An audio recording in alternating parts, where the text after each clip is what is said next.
ओम श्री लक्ष्मी नारायण जी नमः। सुख सागर 5वां स्कंद 20वां अध्याय। शुकदेव जी का विस्तार पूर्वक सातों दीपों की कथा राजा परीक्षित से कहना। शुकदेव जी बोले, हे राजा, 9 खंडों की कथा हमने तुमसे वर्णन की। अब सातों दीपों का हाल सुनो। जम्बू द्वीप में 9 खंड है। इस द्वीप में जामुन का एक बहुत बड़ा वृक्ष 1,00,000 योजन ऊंचा है। इस कारण जम्बू द्वीप नाम हुआ। उस वृक्ष की छाया 1,00,000 योजन के घेरे में पड़ती है। उसके फल काले काले हाथी के समान बड़े होते हैं। उस फल का रस पृथ्वी पर गिरने से सूर्य का तेज पाकर सोना हो जाता है। इस द्वीप के चारों ओर खारे पानी का समुद्र है। 9 खंड के जो राजा थे, उन्होंने एक एक खंड के 6-6 भाग करके अपने अपने बेटों को बांट दिया। उन 9 खंडों के सिवाने पर एक एक पहाड़ बीच में है। सुमेरु पर्वत के नीचे रस, शहद और घी की 3 नदियां बहती हैं। देवता और गंधर्व आदि की स्त्रियां उन नदियों में जाकर स्नान करके वह रस पीती हैं, तो उनको अबलता और बुढ़ापा नहीं होता। जम्बू द्वीप में राजा सगर के 60,000 बेटों ने यज्ञ का शामकर्ण घोड़ा ढूंढने के लिए पृथ्वी को खोदा था। उसे खोदने से सिंगल द्वीप आदि 7 टापू और प्रकट हुए हैं। दूसरे पाकर द्वीप में पाकर द्वीप में पाकर का एक वृक्ष 2,00,000 योजन ऊंचा है। उसके फल बहुत बड़े होते हैं। उसकी छाया 2,00,000 योजन के घेरे में पड़ती है। उसके चारों ओर रस का समुद्र भरा है। जो कोई उस वृक्ष के नीचे जाकर भूषण वस्त्र और भोजन आदि जिस वस्तु की इच्छा करे, उसी से उसे वह पदार्थ उस वृक्ष से मिलता है। उस द्वीप में अमृत आदि 7 खंड है। तीसरा शामल्ली द्वीप, वहाँ सेमल का वृक्ष 4,00,000 योजन ऊंचा है। उतने ही घेरे में उसकी छाया पड़ती है। इस कारण उसका नाम शालमल्ली द्वीप हुआ। उस द्वीप में चारों ओर किनारे किनारे 8 पर्वत हैं। उन पहाड़ों पर यक्ष और गंधर्वादिक जाकर गाते बजाते हैं। वह अच्छे अच्छे तालाब, बाग और मकान विहार करने के लिए बने हैं। सूर्य आदि 7 खंड उस द्वीप में हैं। उसके चारों ओर मदिरा का समुद्र भरा है। चौथा कुश द्वीप है। वहाँ कुश का वृक्ष 8,00,000 योजन ऊंचा है। उसकी छाया उतने ही घेरे में पड़ती है, इसलिए उसका नाम कुश द्वीप हुआ। उसके चारों ओर घी का समुद्र भरा है। उस वृक्ष के नीचे कुंड और तालाब ऐसे बने हैं कि जिनमें स्नान करने, जल पीने से भूख प्यास सब छूट जाती है। यदि बूढ़ा व रोगी मनुष्य उसमें स्नान करे तो वह निरोगी होकर हुष्ट पुष्ट हो जावे। सकत आदि नाम के 7 खंड उस द्वीप में हैं।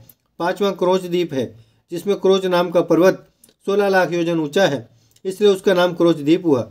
उस पहाड़ पर गरुड़ जी बैठकर वहां से सब द्वीपों को देखकर बहुत प्रसन्न होते हैं।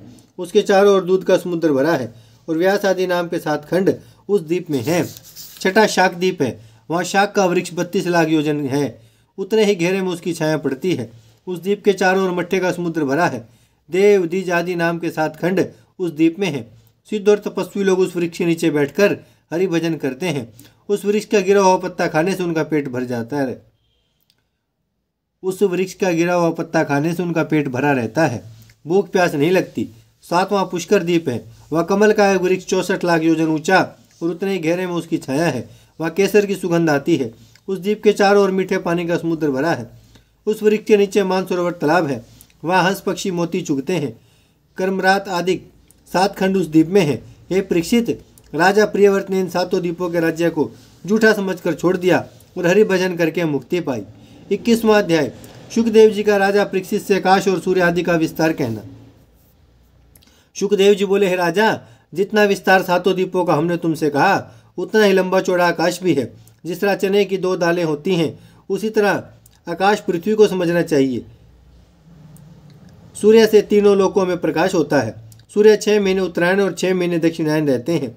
सुमेरु पर्वत से होकर 3 मार्ग सूर्य का रथ जाने के वास्ते बने हैं। उत्तरायण में ऊंचे रास्ते पर होकर उनका रथ जाने से जगत में प्रकाश अधिक होता है। दक्षिणायन में नीचे मार्ग से होकर जाने में उनका तेज कम हो जाता है। मकर से लेकर मिथुन तक सूर्य उत्तरायण और कर्क से लेकर धन की संक्रांति पर्यंत दक्षिणायन रहते हैं। उत्तरायण सूर्य में दिन बढ़ता और रात घटती है, तथा दक्षिणायन में दिन छोटा होता और रात्रि बढ़ती है।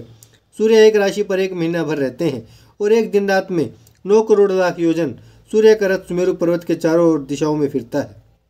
सुमेरु के पूर्व इंद्रपुरी, दक्षिण यमपुरी, पश्चिम वरुणपुरी और उत्तर कुबेरपुरी है। सूर्य अपने निकलने के स्थान से उसी के सम्मुख अस्त होते हैं। उनके रथ का एक पहिया चलता है और दूसरे पहिए की धुरी सुमेरु पर्वत पर ध्रुवलोक से दबी है।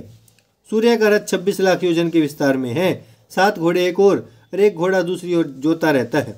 यक्ष लोग उस रथ को पीछे से धकेलते हैं और रस्सी की जगह सांपों से उस रथ की धुरी आदि बंधी रहती है। अरुण सारथी रख हाँकता है। बाल खिल्ले आदि 60,000 ऋषिवर, जिनके शरीर अंगूठे के प्रमाण है, उस रथ के आगे सूर्य की ओर मुंह किए स्तुति करते हुए पिछले पांव दौड़े चले जाते हैं। ओम श्री लक्ष्मी नारायण जी नमः। 22वां अध्याय। शुकदेव जी का राजा परीक्षित से चंद्रमा और मंगल आदि ग्रहों का हाल कहना। राजा परीक्षित ने इतनी कथा सुनकर पूछे, है मुनिनाथ, आपने कहा कि सूर्य का रथ सुमेरु पर्वत और दुर्लोक के चारों ओर फिरता है, पर आपने चंद्रमा व दूसरे ग्रहों का हाल नहीं कहा, सो उसको भी दया करके बतलाइए। शुकदेव जी बोले, हे राजन, चंद्रमा का रथ 11 लाख योजन लंबा चौड़ा और सूर्य के रथ से लाख योजन ऊंचे रहता है। सूर्य का रथ 1 महीने में जितना फिरता है उतना चंद्रमा अपने रथ पर 2.5 दिन में चलते हैं।